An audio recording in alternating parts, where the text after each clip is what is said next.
नमस्कार। फाइनेंशियल बकवास में आपका स्वागत है। आज हम जानेंगे मेडिक्लेम या स्वास्थ्य बीमा जब लेते हैं तो क्या ध्यान रखा जाना चाहिए। पहले हम बात करते हैं मेडिक्लेम स्वास्थ्य बीमा। स्वास्थ्य बीमा क्या होता है? स्वास्थ्य बीमा हर एक व्यक्ति के लिए बहुत ज़रूरी होता है। कब कितना खर्चा एकदम से स्वास्थ्य के लिए आ जाए कुछ बोल नहीं सकते हैं, तो उसके लिए मेडिक्लेम होना बहुत ज़रूरी है। जनरली हम पहले 5 लाख रुपए का बीमा लेते थे, लेकिन आजकल जो है जिस तरीके से स्वास्थ्य को ठीक करने के लिए अस्पतालों में जो भाव बढ़ते ही जा रहे हैं, तो उसको देखते हुए आज की तारीख में कम से कम 10 से 12 लाख का एक फैमिली फ्लोटर आपके पास में होना ही चाहिए। अगर हाँ इंडिविजुअल है तो भी कम से कम 5 लाख रुपए का होना चाहिए, क्योंकि कोई भी छोटी बीमारी का रूप ले लेती है। तो जब आप फैमिली फ्लोटर लें तो उस टाइम पर आप ध्यान रखें कि निम्न चीज़ों का ध्यान रखें, क्योंकि एजेंट या ब्रोकर जो है वो कुछ भी बोलते रहते हैं और वो कुछ भी बोल के आपको प्रोडक्ट बेच देंगे। लेकिन आपको इन चीज़ों का पता होना चाहिए कि जो वो टर्म्स एंड कंडीशन या नियम वो बता रहा है, वो नियम जो है हर वर्ष बदलते रहते हैं, नियमों में हर वर्ष बदलाव होते हैं।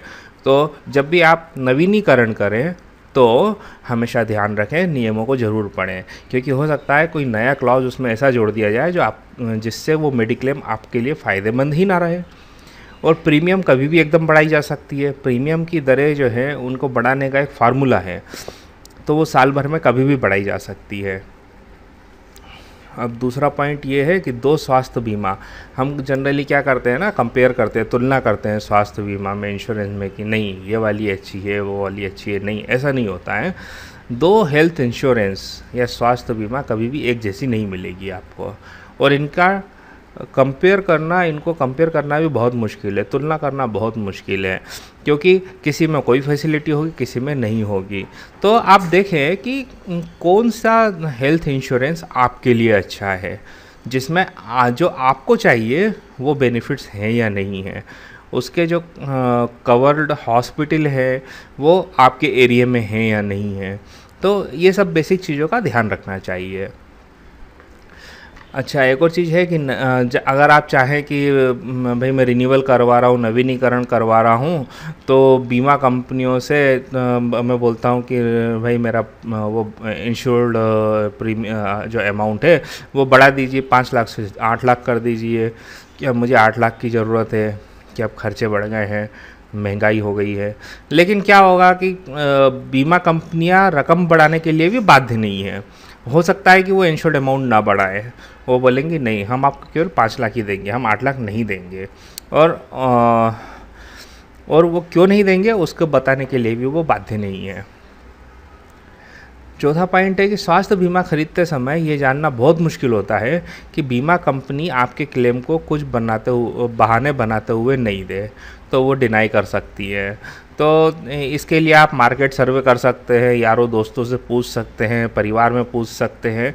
तो आपको पूछना पड़ेगा कि कहाँ पर कौन सा बीमा लेना चाहिए जहाँ पर मुझे मुश्किल नहीं हो क्लेम के समय पे, क्योंकि क्लेम करते समय ही ये सारी कंपनियां बहुत बहाने बनाती हैं, नाटक करती हैं।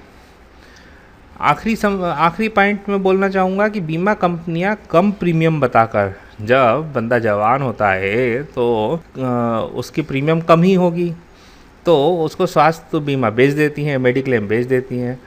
पर ये नहीं बताती हैं कि जैसे जैसे उम्र बढ़ती है प्रीमियम भी बढ़ती जाती है। इसके अंदर 5 साल का 10 साल का एक ब्रैकेट होता है, उसके बाद में वो प्रीमियम बढ़ती जाती है। जैसे अगर आपने 30 साल की उम्र में लिया तो 30 से 34 का ब्रैकेट होता है, 35 से 39 साल का होता है, 40 से 45 या 50 साल का होता है। तो वो 4-5 साल प्रीमियम एक ही रहेगी, लेकिन उसके बाद में एकदम से प्रीमियम बढ़ जाएगी। स्वास्थ्य बीमा लेते समय ध्यान रखें। धन्यवाद।